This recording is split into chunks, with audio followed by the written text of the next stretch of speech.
Hey survivors, it's Angie Atkinson, and as promised, I'm back today with another episode of See Your Way Out of Narcissistic Abuse, the self employment escape. All right, today, as promised, I've chosen one of the three topics I presented to you yesterday, which were freelance writing, social media marketing, and picking a profitable niche market. Now, choosing your niche is a big important part of almost any kind of at home business or any business at all, really. So, if you want to go into business for yourself and you're not sure where you want to start, let's talk about picking your niche today, okay? Let's get started.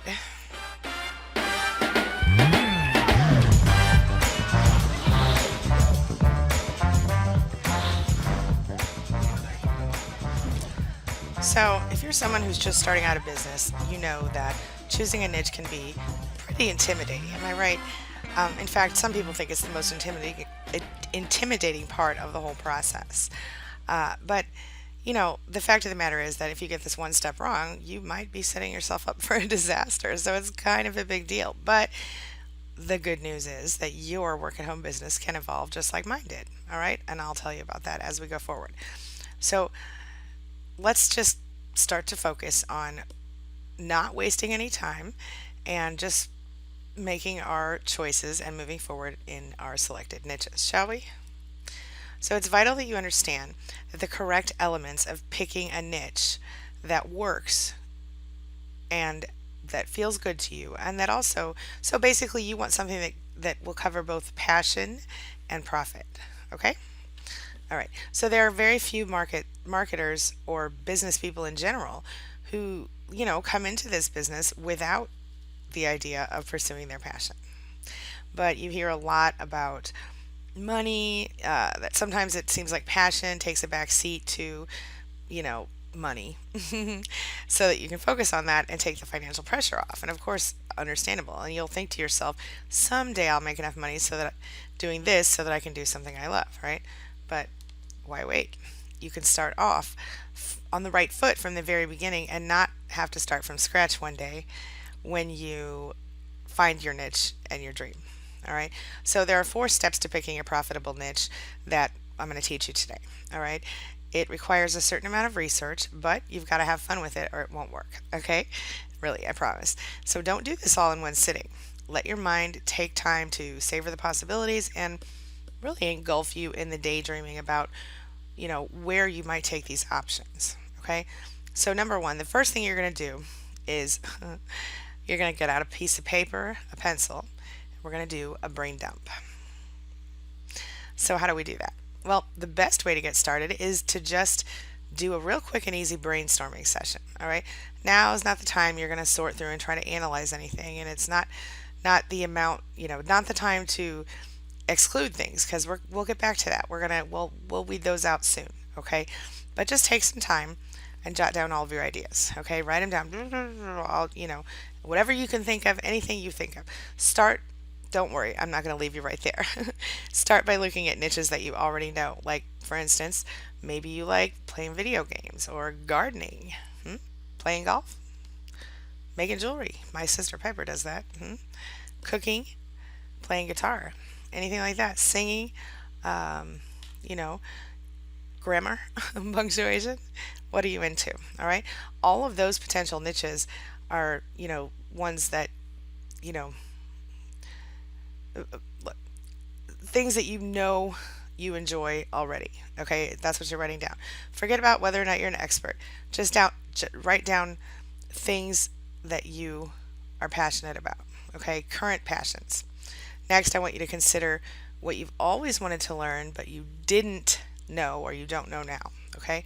So maybe you always wanted to learn to be a better photographer, or maybe you want to learn how to knit a scarf or crochet, or make those little macrame earring things, or maybe you find yourself drawn to the idea of like one of those tiny houses, or a sustainable living situation. All of those, I wish I knew how to blah blah blah topics are literally potential markets for you. You feel me? It's good stuff. So sometimes you can build a profitable niche business based off of experiences that you've had in your life, right? What kind of experiences? Well, hello. Hello, what do you think I talk about? Narcissistic abuse recovery. Okay. Surviving a toxic relationship is one. Going through a major health crisis is one. Flipping real estate, maybe, is one. Or maybe you know someone who's going through something that, you know, maybe you're not going through it, but it's somebody that, you're interested in or you know about. Okay. And maybe you can learn about this topic. Well, anyway, maybe you've got someone of, your best friend or your neighbor is going through infertility and trying to have a baby. Or maybe you've got a good friend who just can't seem to figure out how to get the right girl. Maybe your sister has panic and anxiety attacks. Or, maybe your daughter is in ballet, or maybe your, you know, uh, brother-in-law is real into cars. Anything. There are niche markets all around you, is my point. Once you start training yourself to look for them, you start to see a whole new world of possibilities. So don't worry about lacking expertise, okay? Some of the best blogs and thought leaders and and influencers are those who track their journey from the very beginning. Remember that movie Julia and Julia, where the Julie was the blogger, and she wrote for 1 year she was going to cook. Within 1 year, she would go through an entire cookbook that belonged to Julia Childs, who had been her idol. And boy, that was a great movie for nerds like me. Anyway, but yeah, she tracked her learning how to cook that thing, and people, they track weight loss and they track all kinds of things. Anyway, sometimes for an audience, it can be intimidating to learn from an expert. They would rather go along with a friend, right? It feels safer to them. It feels more relaxed to them when someone knows what they're going through and can emphasize with you easily. I think that's why a lot of you guys are attracted to my channel, because I've been there and I get it. And not everybody gets it, right? Even if you're going through the exact same thing, you have to understand why there's no such thing as too much saturation, okay? First of all, people like to learn from multiple sources. You've got a unique style, a unique personality that's different from other people's style and personality, right? And when people learn and search for solutions, they're typically looking in more than one place, right? Not just one. All right, number two, I want you to research thriving niche markets. So, how does that work? Well, another way that you can come up with a profitable niche is to see what's being talked about by the media right now, okay? And what's being purchased on the marketplace. It's easy because the research basically is already done for you, it's just waiting for you to get it. Magazine covers at the grocery store can show you a lot. All right. So, for example, if you picked up, you know, a Woman's World magazine, and just glanced at the cover, you might pick up a few topics. You might pick up what juicing can do for you, food for Alzheimer's prevention, or how you gain weight and why your body becomes inflamed, or diabetes, or allergies, or high blood pressure, ending cravings while dieting, anti-aging tea, stress relief, body makeovers, success tips. See? A lot, right? Of course, those are a lot of niches. And yes, some of them are super narrow in certain ways, like food for Alzheimer's, but it's a sign that people are into the memory niche. You feel me? And you can be too. So instead of getting so specific like juicing for pain, maybe you write down pain relief as your niche, right? News sites might also provide a really great account of what's being followed in the real world. So let's take, four top news and information sites, and we're going to look at what we can find there, okay?